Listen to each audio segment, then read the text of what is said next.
Assalamualaikum warahmatullahi wabarakatuh. Pada kesempatan kali ini, saya Hayanisa dengan NIM 202012111017 akan mempresentasikan tentang tugas metode penelitian akuntansi dengan judul Pengaruh Komisaris Independen dan Komite Audit terhadap Tax Avoidance dengan Audit Quality sebagai variabel pemoderasi dengan dosen pembimbing yaitu Bapak Dr. Sparta. Pembahasan pada kesempatan kali ini yaitu ada 3 bab. Yang pertama yaitu bab 1 tentang pendahuluan, bab 2 tinjauan pusaka, bab 3 metodologi penelitian. Bab pertama tentang pendahuluan yaitu ada latar belakang. Penerimaan negara Indonesia ditetapkan dalam Undang-Undang Nomor 17 Tahun 2003. Secara khusus dijelaskan bahwa penerimaan negara merupakan hak milik pemerintah pusat yang tersusun atas penerimaan pajak, penerimaan negara bukan pajak atau PNBP, dan hibah. Menurut Menteri Keuangan Republik Indonesia, Ibu Sri Mulyani, realisasi pendapatan negara pada akhir tahun 2023 disebut positif karena tumbuh sekitar 30,6% dari target senilai 2.266,2 triliun sejalan dengan pemulihan ekonomi yang semakin kuat dan terjaga. Berikut adalah tabel yang bisa saya sajikan tentang dari tahun 2020 sampai tahun 2022 tentang target pendapatan negara dan realisasi pendapatan negara. Faktor yang mempengaruhi fenomena tax avoidance salah satunya yaitu corporate governance. Corporate governance memiliki arti sistem yang mengendalikan dan mengatur perusahaan dengan menilai kesesuaian keterkaitan antara pihak yang memelihara perusahaan dengan nilai-nilai yang dianut. Yang dijelaskan oleh Purbowati tahun 2021. Corporate governance yang baik menentukan bahwa pengelolaan perusahaan dijalankan agar perusahaan terhindar dari tindakan ilegal. Salah satu komponen dari corporate governance yaitu independent commissioner. Komisaris independen dapat diartikan inti dari corporate governance karena memiliki kewajiban sebagai pengawas dan pengendali kebijakan pajak dalam menyusun strategi perusahaan. Selain itu, komisaris independen juga bertanggung jawab untuk dapat mematuhi perintah pemangku kepentingan dalam menghindari sanksi pajak yang dijelaskan oleh Supriyati dan Hapsari pada tahun 2021. Selain itu, komponen corporate governance yang mampu memberikan pengaruh pada fenomena tax avoidance ialah audit komite. Komite audit adalah sebuah komite dengan anggota-anggotanya yang melakukan pengendalian dan pengelolaan manajemen dan diatur dalam Peraturan Otoritas Jasa Keuangan Nomor 55 PJOK.04/2015 mengenai pembentukan dan pedoman pelaksanaan kinerja komite audit yang dijelaskan oleh Sgelibu et al. Pada tahun 2021. Faktor lain yang dapat memberikan pengaruh atas tindakan tax avoidance yaitu audit quality. Kualitas audit diartikan dengan proses pengauditan financial report perusahaan yang dilaksanakan oleh auditor asal kantor akuntan publik atau KAP yang terakreditasi baik atau termasuk ke dalam KAP Big Four. Menurut penelitian yang dilaksanakan oleh Maharani dan Juliarto pada tahun 2019, kinerja auditor KAP Big Four dinilai bisa menjanjikan hasil audit yang lebih berkualitas dibandingkan dengan auditor di KAP biasa dan dapat mengurangi tindakan tax avoidance. Auditor KAP Big Four juga cenderung menjauhi tindakan tax avoidance sebab mereka memikirkan reputasi dan konsekuensi yang akan diterima jika terbukti melakukan tax avoidance. Selanjutnya yaitu pada 1.2 tentang rumusan masalah.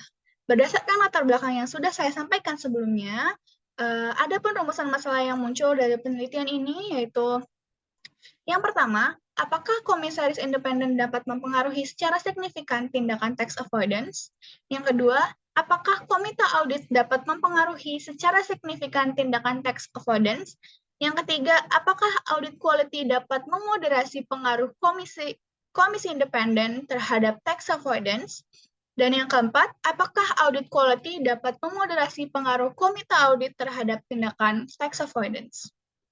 Selanjutnya pada tujuan penelitian, yaitu yang pertama untuk menguji pengaruh komisaris independen terhadap terhadap tax avoidance. Yang kedua, menguji pengaruh komite audit terhadap tax avoidance. Yang ketiga, menguji pengaruh audit quality dalam memoderasi komisaris independen terhadap tax avoidance. Dan yang keempat, menguji pengaruh audit quality dalam memoderasi komite audit terhadap tax avoidance. Manfaat penelitian ini ada dua. Yang pertama yaitu untuk manfaat teoritis, dan yang kedua untuk manfaat praktis. Untuk manfaat teoritis ini, penelitian diharapkan untuk berkontribusi dalam menyediakan edukasi dan pemahaman lebih secara teoritis bagi peneliti lain yang mungkin pembahasannya serupa dengan penelitian tersebut. Manfaat praktis yang dibagi menjadi dua, yaitu untuk bagi perusahaan dan bagi pemerintahan. Bagi perusahaan, penelitian ini diharapkan untuk menjadi informasi tambahan yang dapat dipertimbangkan agar perusahaan dapat menghindari tindakan tax avoidance dan melakukan perencanaan pajak yang lebih efektif. Dan bagi pemerintah, penelitian ini diharapkan untuk menjadi petunjuk jelas bagi pemerintah mengenai kondisi dan fenomena perpajakan yang ada di Indonesia agar dapat mengurangi terjadinya tindakan tax avoidance. Lanjut, untuk bab 2, kita masuk kepada bab 2, yaitu tentang tinjauan pusaka. Pada 2.1 adalah landasan teori. Landasan teori berisi tentang 2.1.1, yaitu tentang teori agensi. Berdasarkan pendapat Jensen dan Mackling pada 1976, mendefinisikan agensi teori sebagai hubungan antara agen atau manajemen dari suatu usaha dan prinsipal dari pemilik usaha tersebut.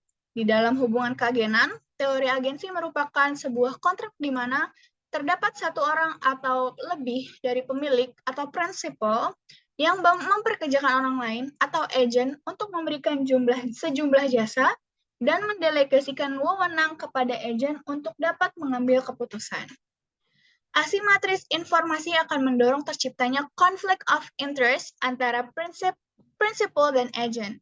Agen dapat menghemat beban untuk mendapatkan laba yang tinggi dan melakukan tax avoidance. Dalam melakukan hal tersebut, agen harus memanipulasi laporan keuangan dan melanggar aspek transparency and accountability dari prinsipal good corporate governance yang dijelaskan oleh Prames TLO pada tahun 2020. Menurut Fama dan Jensen pada 1983, Independent Commissioner dalam hal ini diharapkan mampu mempengaruhi manajemen dalam menghindari tindakan tax avoidance karena memiliki peran untuk bersifat adil dan independen dalam mengatasi konflik. Jika perusahaan memiliki jumlah komisaris independen yang banyak, maka akan meningkatkan efektivitasnya dalam mengawasi pihak manajemen. Lanjut kepada 2.1.2, yaitu tentang pajak. Dalam buku Waluyo tahun 2011, Adriani PJA berpendapat bahwa pajak memiliki definisi sebagai sumbangan yang rakyat berikan untuk negara yang bersifat memaksa dan wajib dibayarkan mengikuti peraturan perundang-undangan dengan tidak menerima imbalan atas prestasi yang secara langsung dipungut serta berfungsi memodali biaya belanja publik terkait dengan kewajiban negara dalam menjalani operasi pemerintahan. Pernyataan tersebut sejalan dengan Undang-Undang Nomor 28 Tahun 2007 yang menyatakan bahwa pajak ialah iuran yang wajib dibayarkan dan bersifat memaksa yang terutang untuk diberikan ke negara dan berlaku bagi orang pribadi dan badan serta wajib pajak tidak merasakan imbalannya secara langsung. Pembayaran pajak adalah sebuah usaha dari wajib pajak untuk menunaikan tanggung jawabnya sebagai warga negara untuk ikut dalam membiayai pembangunan negara. Wajib pajak dalam perihal ini termasuk sekelompok orang dan modal yang dapat membuka kegiatan usaha ataupun tidak dan mencakup perseroan terbatas dan perseroan jenis lainnya. BUMN atau BUMD dengan nama dan dalam bentuk apapun. Selanjutnya masuk kepada tax avoidance. Tax avoidance adalah tindakan meminimalkan kewajiban perpajakan yang dilakukan oleh sebuah badan atau individu dengan memanfaatkan gray area atau celah peraturan yang tidak tegas antara tindakan yang sah atau melanggar hukum. Dalam hal ini, tindakan akan dinilai legalitasnya tergantung kepada pihak mana yang melihatnya. Dalam pembukuan pajak Indonesia, tax avoidance senantiasa dilihat sebagai aktivitas legal dan tax evasion dilihat sebagai aktivitas ilegal seperti meminimalkan beban pajak dengan memanipulasi pembukuan. Dari tax avoidance ada 4 perhitungan atau ada 4 elemen, 4 item untuk bisa menghitung tax avoidance tersebut. Yang pertama yaitu ada effective tax rate atau ETR.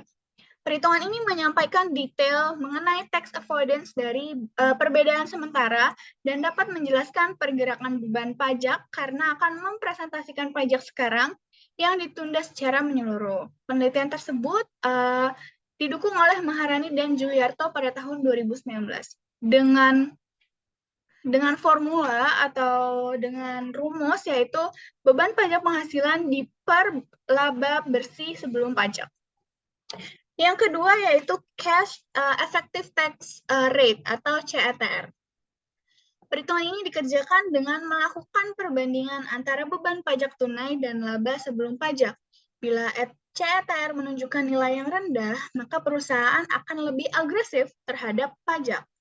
Rumus tersebut diukur dengan beban pajak secara tunai dibagi dengan laba sebelum pajak. Yang ketiga yaitu cash flow effective tax rate atau CFETR. Perhitungan ini diukur dengan memperoleh informasi dari laporan arus kas. Tingkat nilai CFETR tidak dapat sejalan dengan tindakan tax avoidance.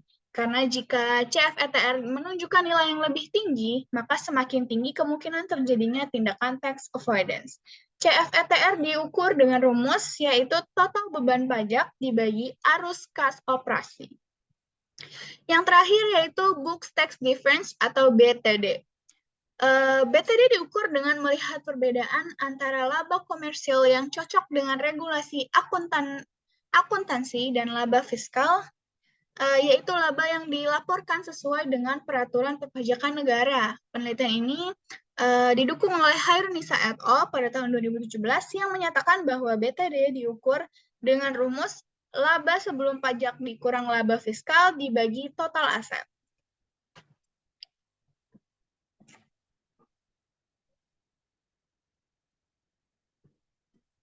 Selanjutnya, lanjut kepada corporate governance. Corporate governance memiliki arti sistem yang mengendalikan dan mengatur perusahaan dengan menilai kesesuaian keterkaitan antara pihak yang memelihara perusahaan dengan nilai-nilai yang dianut. Kemakmuran dan going concern perusahaan tergantung pada mekanisme corporate governance yang dijalankan. Seperti yang disampaikan oleh Sandi dan Luc Fierman pada tahun 2015. Corporate governance yang baik akan menentukan bahwa pengelolaan perusahaan dijalankan agar perusahaan terhindar dari tindakan ilegal. Indonesian Institute of Corporate Governance atau ICGG telah menerbitkan syarat-syarat bagi perusahaan untuk dapat memperoleh Good Corporate Company status yang terdiri dari yang pertama, yaitu komitmen perusahaan. Yang kedua, rapat umum pemegang saham atau RUPS. Yang ketiga, tanggapan terhadap penelitian dari Indonesian Institute of Corporate Governance. Lalu yang keempat, ada struktur direksi. Yang kelima, ada transparansi dan akuntabilitas. Yang keenam, ada Dewan Komisaris. Dan yang ketujuh, ada hubungan dengan pemangku kepentingan, seperti yang disampaikan oleh Sujendra et al. Pada tahun 2019. Proksi corporate governance dalam penelitian ini yaitu Independent Commissioner dan Audit Committee. Seperti yang sudah disampaikan sebelumnya, proksi dari corporate governance itu ada dua, yaitu Komisaris Independen dan Komite Audit. Untuk Komisaris Independen, yaitu memiliki kewajiban sebagai organ perusahaan untuk mengawasi dan memberikan anjuran dan petunjuk ke pemimpin serta dapat menjamin bahwa perusahaan akan memperlakukan good corporate governance. Independent Commissioner akan dihitung dengan rumus yaitu Sigma Komisaris Independen dibagi Sigma seluruh anggota Dewan Komisaris. Selanjutnya ada Komite Audit. Ikatan Komite Audit Indonesia atau IKAI menentukan bahwa audit komite merupakan komite yang memiliki sifat profesional dan independen dalam melakukan pekerjaannya dengan bertanggung jawab dalam menunjang fungsi pengawasan yang dilaksanakan oleh pihak Dewan Komisaris mengenai pelaporan keuangan perusahaan, manajemen risiko, pelaksanaan proses audit, serta penerapan tata kelola perusahaan di perusahaan. Sesuai dengan Peraturan OJK Nomor 55, POJK.04/2015, dalam Pasal 7, perusahaan wajib menempatkan sedikitnya satu anggota komite audit dengan background pendidikan dan kualifikasi di bidang akuntansi dan keuangan. Persyaratan ini sejalan dengan pendapat dari Bodolato dan kawan-kawan pada tahun 2014, di mana seseorang dinilai memerlukan kompetensi di bidang akuntansi dan keuangan agar dapat menjadi komite audit yang baik. Komite audit menurut Pramesti et al. Pada tahun 2020 diukur dengan rumus yaitu komite audit yang memiliki latar belakang akuntansi atau keuangan dibagi komite audit dikali 100%.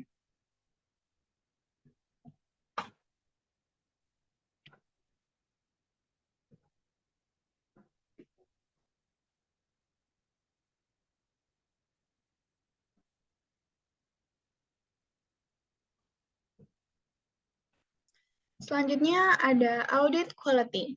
Menurut Maharani dan Juliarto pada tahun 2019, kualitas audit yang bermutu merupakan salah satu dasar untuk memantau langkah manajer agar dapat menghalangi kegiatan kecurangan serta manipulasi akuntansi.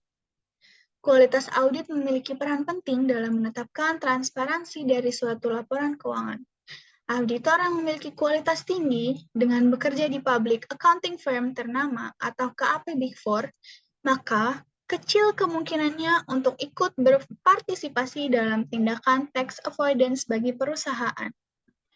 Hal ini disebabkan oleh resiko dan hukuman yang akan mereka dapatkan jika terbukti terlibat pada tindakan tersebut, yang dijelaskan oleh Yopi dan Olivia pada tahun 2022.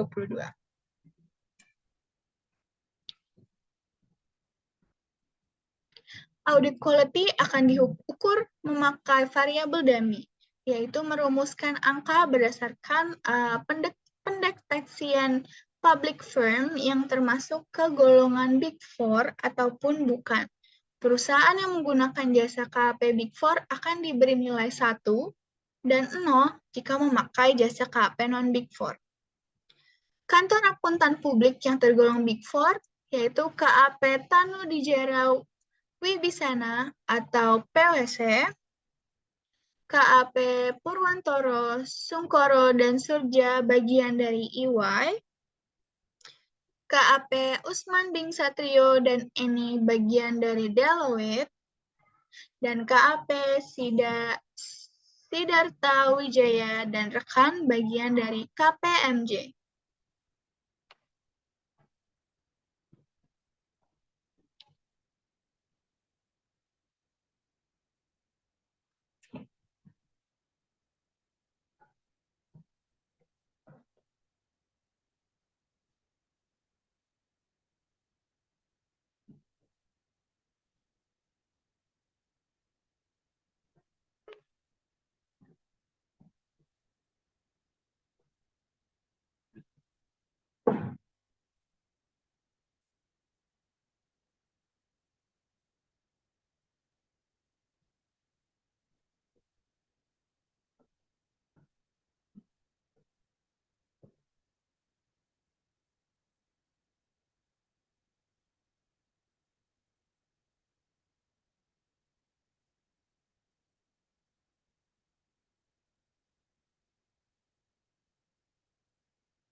Selanjutnya yaitu probability.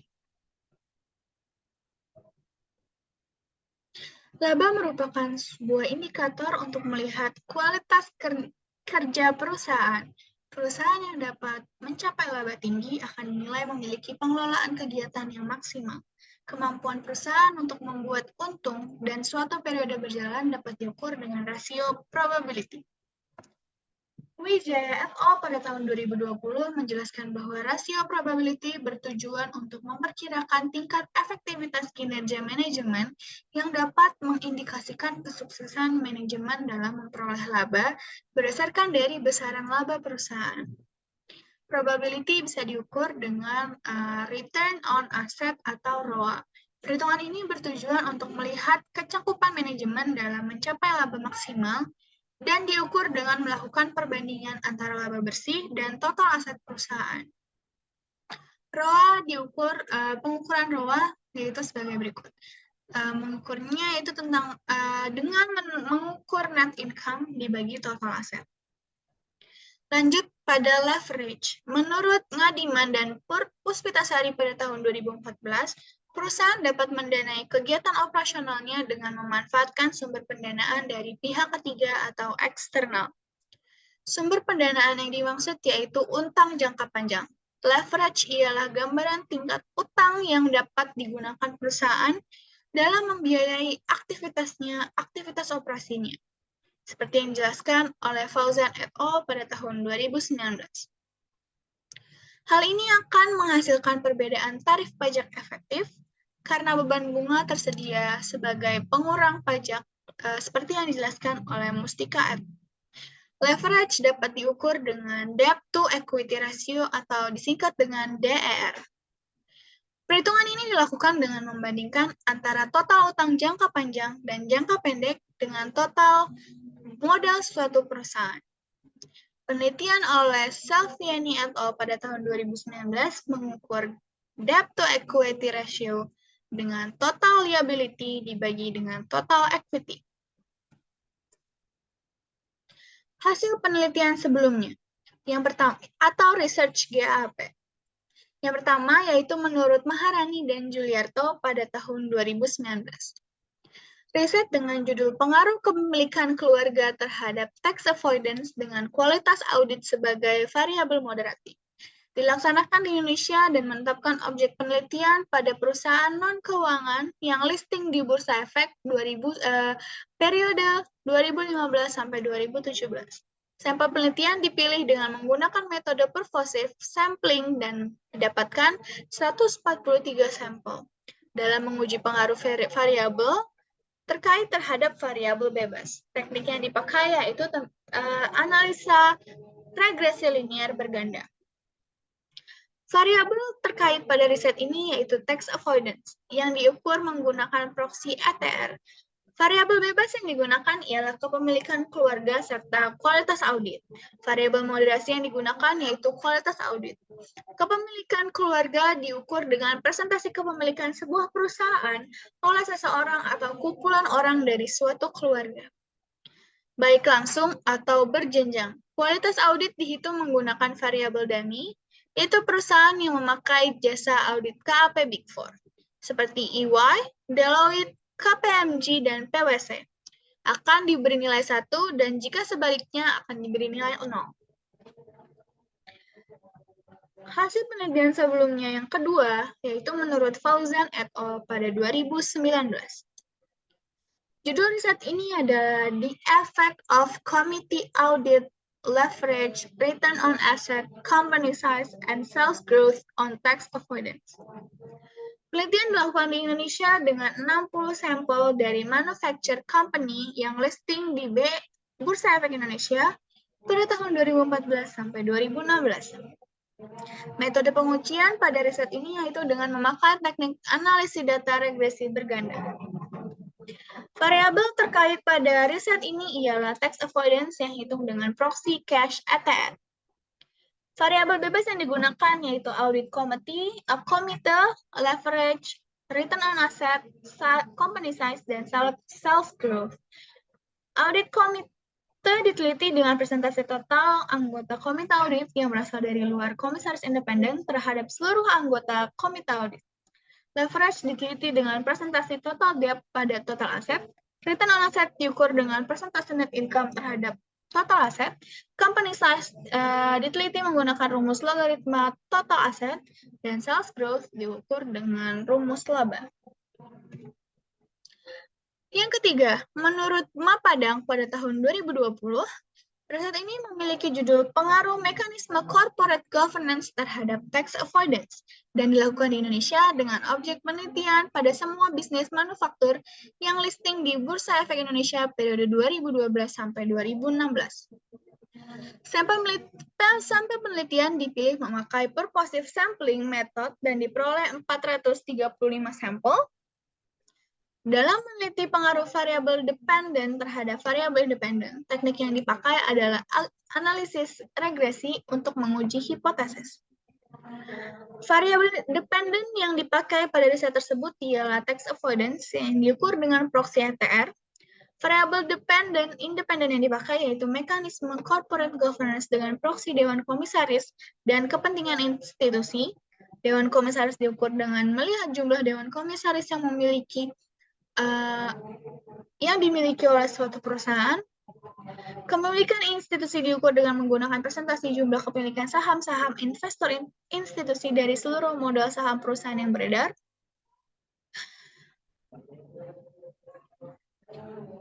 Penelitian sebelumnya yang keempat yaitu tentang Supriyatni dan Hapsari pada tahun 2021. Riset yang memiliki judul Does the Board of Corporate Governance Tax Avoidance Evidence from Banking Industry in Indonesia. Indonesia menetapkan bahwa perusahaan perbankan pada periode 2015 sebagai objek penelitian dan diperoleh 156 sampel. Dalam penelitian pengaruh terkait variabel terikat terhadap variabel bebas. Teknik yang dipakai yaitu analisis regresi untuk menguji hipotesis. Variabel terikat pada saat ini adalah tax avoidance yang diukur dengan proxy ATR. Variabel bebas yang digunakan yaitu independent commissioner, gender, tenure, dan political connection. Independent commissioner diteliti memakai rasio pembagian total komisaris independen dan jumlah dewan komisaris di perusahaan. Gender diteliti memakai variabel dummy, yaitu dengan memberikan poin 1 bila diklasifikasikan sebagai perempuan dan 0 jika diklasifikasikan sebagai laki-laki. Tenure diteliti memakai variabel dummy, yaitu 1 jika masa jabatan auditor lebih dari 2 periode, dan 0 bila masa jabatan auditor kurang dari 2 tahun periode. 2 periode. Political connection diteliti memakai variabel dummy, yaitu dengan memberikan poin 1 jika ditemukan hubungan politik dan 0 jika sebaliknya. Selanjutnya yang kelima yaitu Wakakibi dan kawan-kawan pada tahun 2021. Dengan riset Corporate Governance and Tax Aggressiveness Agency Theory Relationship. Penelitian ini dilaksanakan di Indonesia dan menempatkan semua manufaktur company yang listing di Bursa Efek Indonesia pada periode 2018 sebagai objek penelitian dan diperoleh 97 sampel dalam menguji pengaruh variabel terikat terhadap variabel bebas. Teknik yang dipakai yaitu analisis regresi linear berganda dengan data panel. Variabel terikat pada riset ini adalah tax avoidance yang diteliti memakai proxy cash ATR. Variabel bebas yang digunakan yaitu institutional ownership, independent commissioner, audit committee, dan audit quality. Institutional ownership diteliti dengan membandingkan saham milik lembaga dan jumlah saham yang beredar. Independent commissioner diukur dengan melihat persentase dewan komisaris independen dibandingkan dengan jumlah semua dewan komisaris perusahaan. Audit komite diteliti melalui jumlah komite audit perusahaan. Selanjutnya ada model penelitian atau model independennya. Penelitian ini variabelnya yaitu akan diyakini tentang tax avoidance. Lalu variabel independennya akan diyakini komisaris independen yaitu komite audit. Selain itu ada pula variabel pemoderasi yang akan digunakan yaitu audit quality. Penelitian ini bertujuan untuk meneliti apakah terdapat pengaruh dari hubungan antara variabel dependen dengan variabel independen, serta apakah variabel moderasi memiliki pengaruh dalam hubungan antara dua variabel tersebut. Berdasarkan penjabaran teori dan penelitian sebelumnya yang ada, maka kerangka penelitian dapat dibayangkan sebagai berikut, yaitu pada hipotesis 1 tentang komisaris independen terhadap tax avoidance, hipotesis 2 tentang komite audit terhadap tax avoidance, hipotesis ketiga yaitu adalah moderasi antara audit quality terhadap komisaris independen, dan hipotesis keempat adalah moderasi tadi audit quality terhadap komite audit dengan variabel kontrol yaitu profitability dan leverage terhadap tax avoidance. Hipotesis, pengaruh komisaris independen terhadap tax avoidance. Independent Commissioner atau komisaris independen merupakan anggota Dewan Komisaris yang disebut independen karena tidak terdapat hubungan bersama komisaris, direksi, pemegang saham, ataupun pengurus perusahaan. Dalam teori agensi, komisaris independen ini termasuk dalam prinsipal dan memiliki tanggung jawab sebagai pengawas, serta memberikan petunjuk atas kinerja perusahaan saat menjalankan kegiatan operasional perusahaan supaya dapat berjalan dengan sepantasnya sesuai kebutuhan yang berlaku. Keberadaan komisaris independen akan meringankan konflik yang terjadi. Konflik tersebut adalah konflik keagenan, di mana terdapat perbedaan prioritas antara prinsipal yang berorientasi pada kesejahteraan pemegang saham dan perusahaan dan agen yang berorientasi pada keuntungan maksimal. Komisaris independen dikatakan mempunyai pengaruh negatif terhadap perilaku tax avoidance. Jadi hipotesis yang akan digunakan yaitu hipotesis pertama, komisaris independen berpengaruh signifikan terhadap tax avoidance. Hipotesis kedua yaitu pengaruh komite audit terhadap tax avoidance. Audit komite bertanggung jawab untuk melaksanakan pengendalian saat proses penyusunan laporan keuangan perusahaan dengan tujuan menghilangkan kemungkinan terjadinya kecurangan, seperti yang dijelaskan oleh X Sandi pada tahun 2017. Jika komite audit memiliki kompetensi akuntansi dan keuangan, mereka dapat melaksanakan pekerjaan dengan baik karena merupakan ahli di bidangnya dan memahami jika ada celah dalam undang-undang perpajakan yang dapat digunakan untuk melakukan penipuan dan bagaimana menghindarinya. Seperti yang disampaikan oleh Puspita dan Harto pada tahun 2014.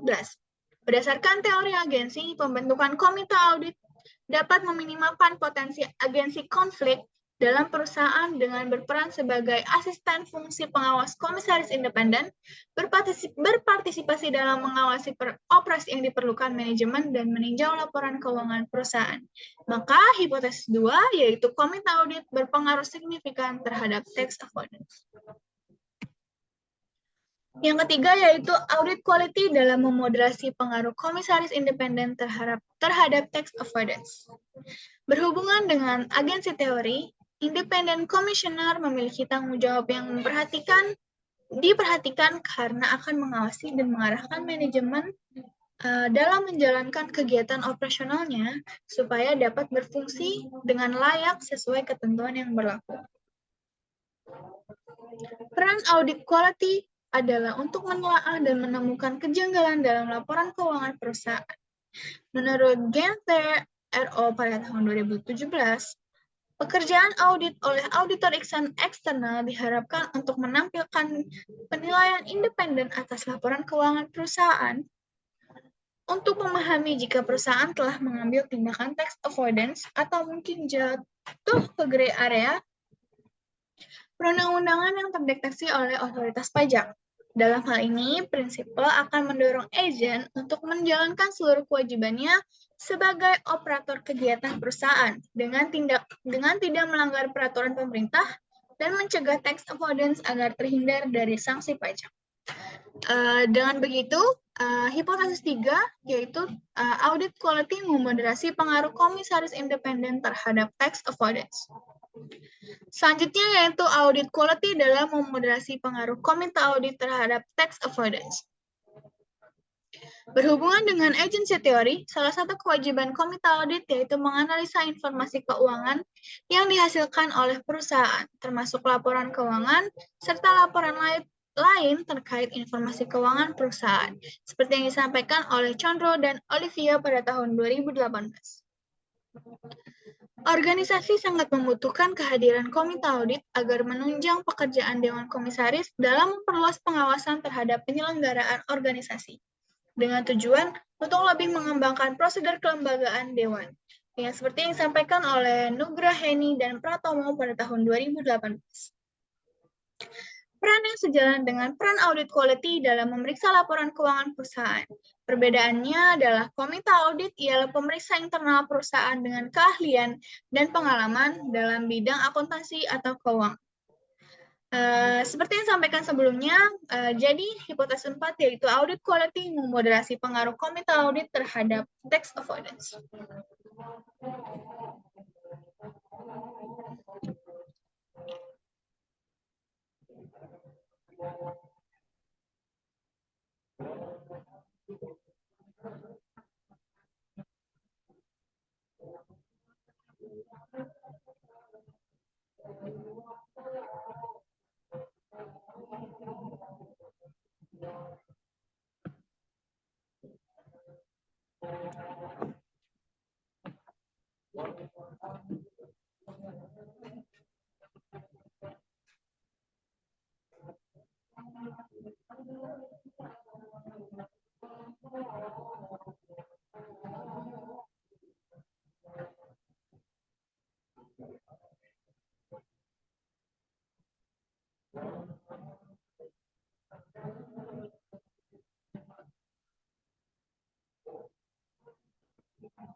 Baik, lanjut kepada bab 3, yaitu tentang metode penelitian.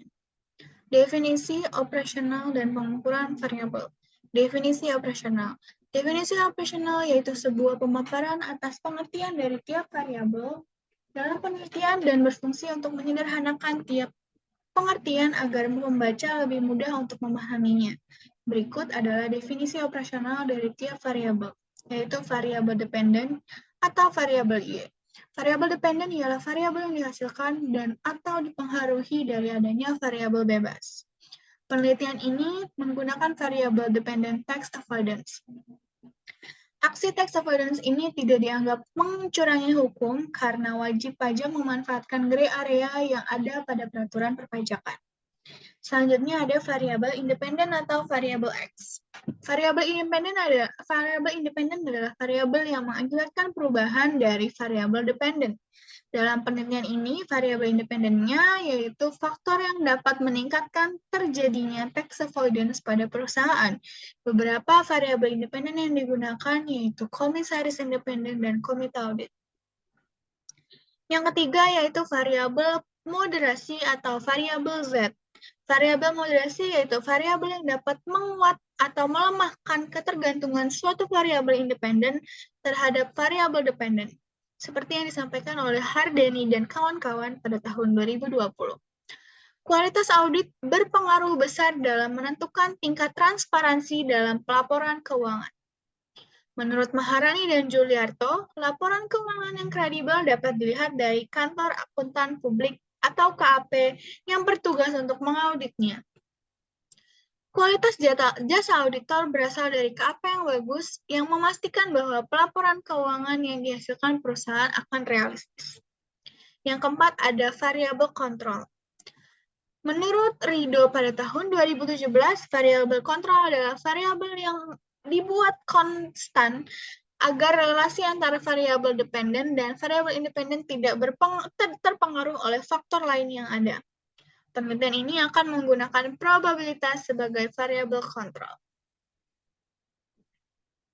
Selanjutnya ada sampel dan populasi. Populasinya yaitu ialah keseluruhan objek penelitian yang terdiri dari orang, benda, binatang, tumbuhan, gejala, nilai tes, atau kejadian sebagai sumber data yang mempunyai ciri-ciri tertentu dalam penelitian.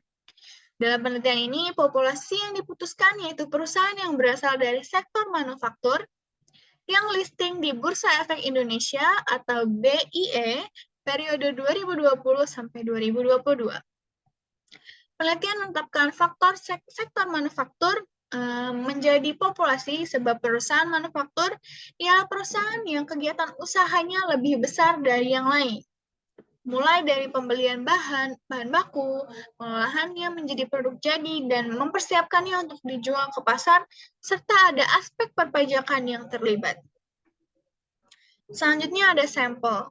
Sampel dalam pengembangan penelitian dari Solihin dan Anggreni pada tahun 2020 halaman 7 ialah bagian atau subkelompok dari populasi dan beberapa anggota populasi yang diidentifikasikan oleh peneliti dibuat dengan menggunakan beberapa metode atau teknik pengambilan sampel. Penelitian ini, sampel akan ditetapkan dengan teknik pervasive sampling dan memakai kriteria yang ditentukan, yaitu seluruh perusahaan sektor manufaktur yang terdaftar di Bursa Efek Indonesia secara konsisten pada tahun 2020 sampai 2022. Di luar perusahaan manufaktur yang terdapat di Bursa Efek Indonesia pada tahun 2019 sampai 2020, perusahaan manufaktur yang mempublikasi laporan tahunan dan laporan keuangan secara berturut-turut selama tahun penelitian, perusahaan manufaktur yang mempublikasi laporan tahunan dan laporan keuangan dengan menyajikan data lengkap seluruh variabel penelitian. Jenis datanya, yaitu penelitian ini dilakukan secara kuantitatif dengan menggunakan data sekunder. Menurut Hardani, data sekunder merupakan data yang diambil tidak langsung, namun melalui pihak lain yang berhubungan atau lembaga yang diserahkan dalam bentuk laporan, dari buku maupun pustaka. Dalam penelitian ini digunakan laporan tahunan atau financial report, dan laporan keuangan atau lapor annual report. Perusahaan manufaktur yang terdata di Bursa Efek Indonesia periode 2020 sampai 2022 sebagai data sekunder. Selanjutnya yaitu sumber data. Sumber data diambil dari laporan tahunan dan laporan keuangan perusahaan manufaktur yang listing di Bursa Efek Indonesia.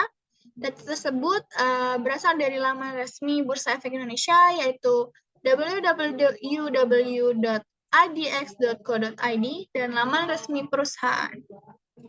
Pengumpulan datanya yaitu yang pertama studi kepustakaan, ialah sebuah cara untuk mengumpulkan data yang bertujuan untuk mendapatkan informasi terkait variabel penelitian dan dilakukan dengan menelaah berbagai sumber literasi seperti penelitian terdahulu, berita, buku ahli, dan lainnya. Yang kedua, teknik dokumentasi. Teknik dokumentasi ini ialah suatu untuk mengumpulkan data yang diperlukan dalam penelitian dengan cara menelaah dokumen-dokumen terkait. Dalam penelitian ini, peneliti akan menghimpun dan melaporkan interpretasi dokumen-dokumen dalam bentuk laporan tahunan dan laporan keuangan perusahaan manufaktur yang terdaftar di Bursa Efek Indonesia selama tahun 2020 sampai 2022 dari website resmi BIE dan website resmi dari perusahaan. Selanjutnya ada teknik analisis data deskriptif. Jenis data yang berguna untuk menyajikan gambaran tentang data yang diperiksa meliputi nilai mean, standard deviation, variance, maximum and minimum, nilai sum, range, kurtosis, dan lainnya.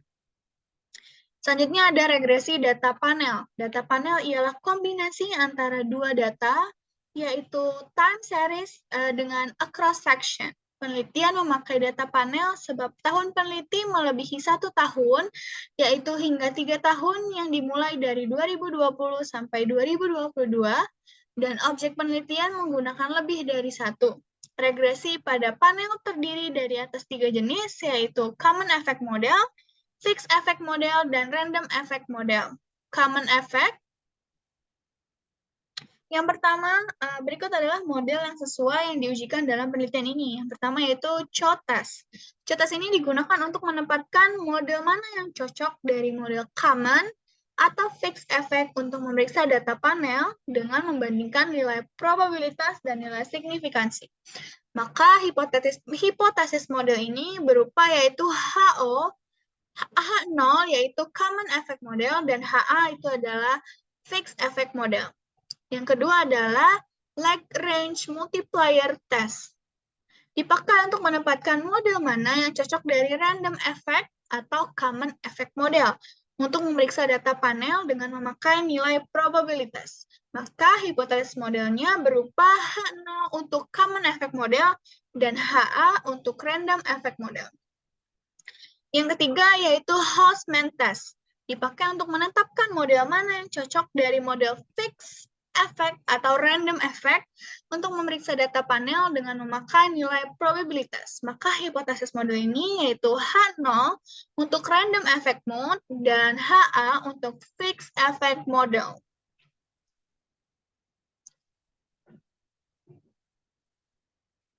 Uji asumsi klasik. Yang pertama yaitu ada uji normalitas.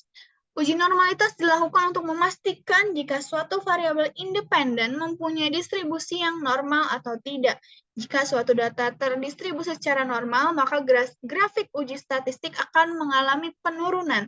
Jika normalitas dapat dilihat melalui probabilitas, jika menunjukkan nilai di atas 0,05, maka data terdistribusi dengan normal. Sedangkan di bawah 0,05, maka data tersebut didistribusi tidak normal. Yang kedua yaitu uji multikolinearitas. Pengujian ini dilaksanakan demi menentukan kaitan antara variabel independen dan dependen dalam model regresi. Pengaruh dari multikolinearitas ini mengakibatkan tingginya variabel pada sampel.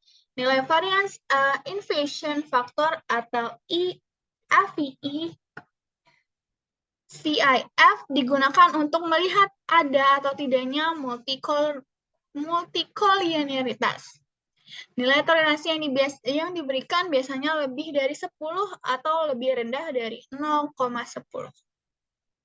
Yang ketiga ada uji autokorelasi. Autokorelasi dapat muncul apabila observasi yang dilaksanakan berurutan sepanjang waktu yang berkaitan satu sama dengan yang lain. Masalah ini ada karena residual meningkat pada suatu penelitian ke penelitian lain. Pada penelitian ini, pengujian dilakukan dengan Wood-Grade test autocorrelation, maka dapat dideskripsikan pengujian hipotesis sebagai berikut. Yang pertama yaitu jika probabilitas lebih besar dari 0,05, maka H0 diterima dan memperlihatkan bahwa tidak ada autokorelasi pada model regresi. Yang kedua, jika probabilitas lebih kecil dari 0,05, maka HA diterima dan memperlihatkan bahwa terdapat autokorelasi pada model regresi. Yang keempat yaitu uji heteroskedastisitas. Pengujian ini dilaksanakan untuk menentukan model regresi memiliki perbedaan varians dari residual dan pengamatan satu ke pengamatan lainnya. Jika terdapat persamaan, maka dinamakan homoskedastisitas, sedangkan jika tidak ditemukan persamaan, berarti model regresi dinamakan heteroskedastisitas atau HETES dapat dilihat dari probabilitas lebih besar dari Chi kuadrat yang jika menunjukkan nilai di atas 0,05, maka dikatakan model regresi termasuk heteroskedastisitas. Uji hipotesis. Uji koefisiensi determinasi atau adjusted R-square.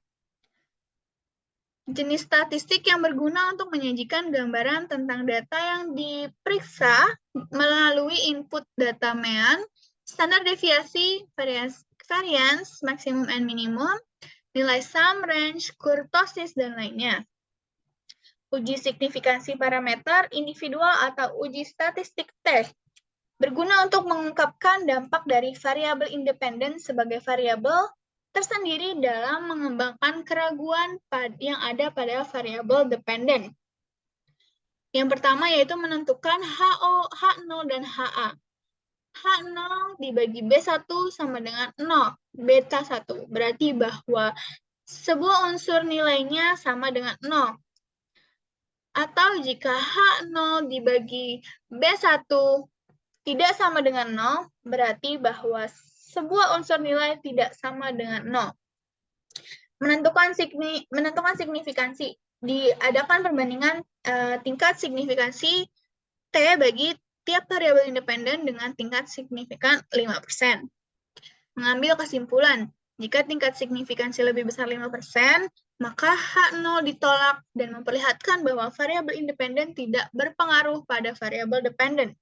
Dan jika tingkat signifikansi kurang dari 5%, maka HA diterima dan memperlihatkan bahwa variabel independen berpengaruh pada variabel dependen.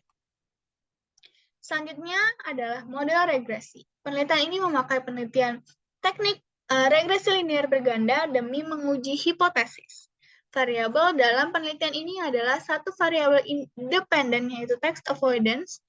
3 variabel independennya yaitu komisaris independen dan komite audit, 1 variabel moderasi yaitu audit quality, serta 2 variabel kontrol yaitu probability dan leverage. Rumus linear berganda yaitu variabel-variabel tersebut yaitu model 1 regresi linear berganda, yaitu books teks BTD sama dengan alpha ditambah beta 1. Sudah bisa dilihat.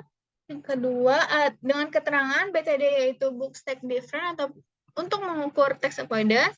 Yang A itu konstanta, beta 1 sampai beta 7 itu koefisien regresi, K itu komisaris independen, K itu komite audit, AQ itu audit quality, moderate variable, prof itu probability atau variable kontrol, left itu leverage untuk variable kontrol juga, dan A itu error.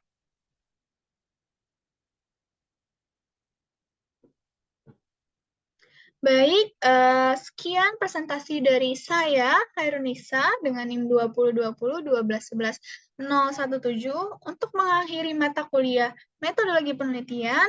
Mohon maaf apabila ada kesalahan. Wassalamualaikum warahmatullahi wabarakatuh.